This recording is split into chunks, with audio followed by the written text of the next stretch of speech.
Kathy Snow came to the Florida Keys 19 years ago to live by the sea, but she never intended to be this close to the water.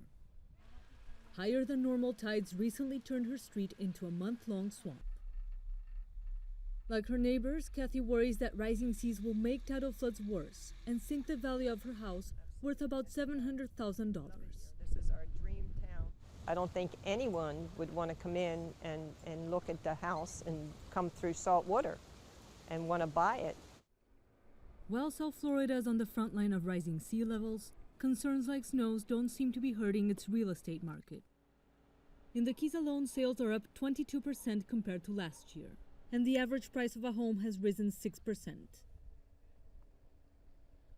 But with sea levels expected to climb up to 26 inches by 2060, geologist Henry Briseño says South Florida is bound to take a hit. Sea level in the future for all these coastal communities is that they are going to be affected. They're going to pay more taxes. They're going to pay more in repairs of their properties due to flooding.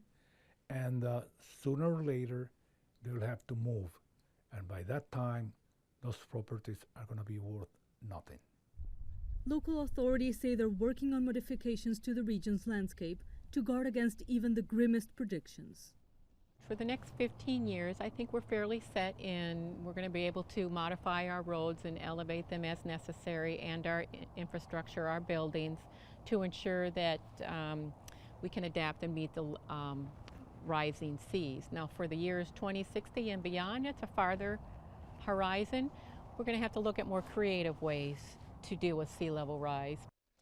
Doug Prue and his family have already been forced to adapt to the rising salt water. As you can see, it's much higher, much elevated. We've had to buy an extra car that's a bit higher for when these particular times that floods occur in the neighborhood, so we can continue to get in and out without ruining the brakes of particularly my wife's van, which is much lower to the ground. But he says his biggest fear is that eventually the climbing sea level will force him out of a place he's called home for almost 30 years.